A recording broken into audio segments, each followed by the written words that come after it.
আজকের ক্লাসে আমরা ডাটা এন্ট্রি সেক্টরের অপরচুনিটি নিয়ে কথা বলবো। মার্কেটিং থেকে শুরু করে কোম্পানির অনেক কাজেই কিন্তু আমরা ডাটা কালেক্ট করে থাকি, কারণ ডাটা কালেক্ট করলেই আমরা কিন্তু টার্গেটেড লিড কালেক্ট করতে পারি। সেখানে ফ্রিল্যান্সিং মার্কেটপ্লেস থেকে শুরু করে অনেক কোম্পানিতেই কিন্তু ডাটা কালেকশনের প্রয়োজনীয়তা পড়ে। এর জন্যই ফ্রিল্যান্সিং মার্কেটপ্লেসের পাশাপাশি লোকাল মার্কেটপ্লেসেও কিন্তু এর অনেক ডিমান্ড রয়েছে। চলুন আমরা ফ্রিল্যান্সিং মার্কেটপ্লেসে গিয়ে দেখি এই সেক্টরে যারা কাজ করছে তারা কতটুকু আয় করছে এবং কিভাবে।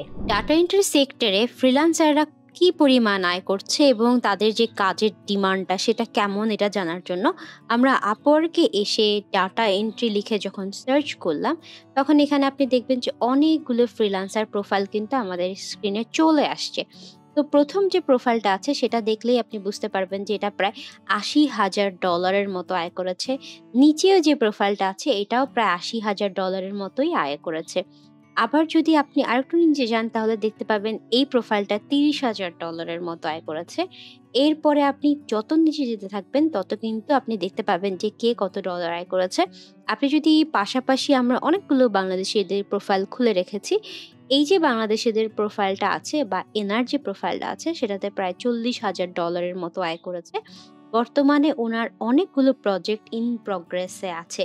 আবার যদি আপনি এই প্রোফাইলটা দেখেন তাহলেও বুঝতে পারবেন এটা $80,000 মতো আয় করেছে। ওনার প্রায় 34টার মতো প্রজেক্ট রয়েছে।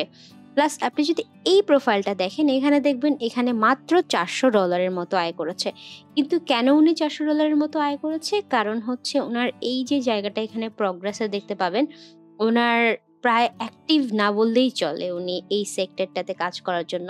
তো আপনি যখনই ডেটা এন্ট্রি সেক্টরে কাজ করতে আসবেন, আপনার মনে রাখতে হবে এখানে স্কিল থাকার পাশাপাশি আপনাকে অ্যাক্টিভও থাকতে হবে, তাহলেই আপনার আয়ের পরিমাণটা বাড়তে থাকবে। এরপরে যখন আমরা ফাইবারে এসে সার্চ করলাম ডাটা এন্ট্রি, তখন কিন্তু আপনি দেখতে পাচ্ছেন যে এখানে প্রায় 60,000-এর মতো গিগ আছে।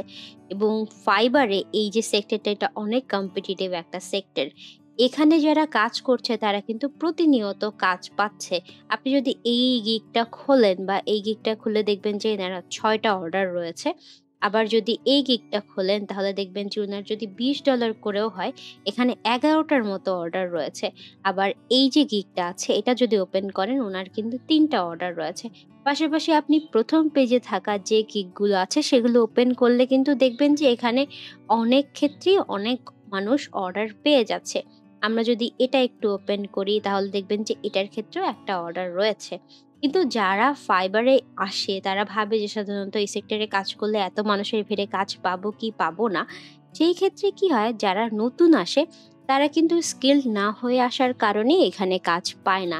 যেমন ধরেন আপনি তাদের গিগ ইমেজ দেখলেই বুঝবেন যে তারা কত কম এফোর্ট দিয়ে এখানে গিগ বানিয়ে রেখেছে। তো আপনি যদি স্কিলড হন, এখানে আপনার জব থাকবেই ডেফিনেটলি এবং আপনি আয়ও করতে পারবেন। একইভাবে আমি যদি আপনাদেরকে একটু freelancers.com দেখাই, তাহলে আপনারা freelancers.com-এ গেলেও একইভাবে এখানে দেখতে পাবেন যে এখানেও কিন্তু ডাটা এন্ট্রি সেক্টরের অনেক জব রয়েছে। ইভেন কি পিপল পার আওয়ারও রয়েছে। কিন্তু আপনাকে এই সেক্টরে আসার পরে একদম আপনার যদি আয় করতেই হয় তাহলে ডেফিনেটলি আপনাকে স্কিলড হতে হবে। এতক্ষণ আমরা দেখলাম যে এই সেক্টরে যারা কাজ করে তারা কতটুকু আয় করছে। আমরা যখন ডাটা এন্ট্রি সেক্টরের কথা বলি, ডাটা এন্ট্রি কিন্তু অন্যান্য সেক্টরের তুলনায় শেখা অনেক সহজ। এটার জন্য আপনার একটা কম্পিউটার লাগবে এবং এটার জন্য আপনার রিসার্চ স্কিলটা লাগছে। তাছাড়া বাকি যে স্কিলগুলো আছে সেগুলো কিন্তু আপনারা এই কোর্সের মাধ্যমে অর্জন করে ফেলতে পারবেন। তাই আপনাদেরকে আমন্ত্রণ জানাচ্ছি পরবর্তী ক্লাস দেখার জন্য।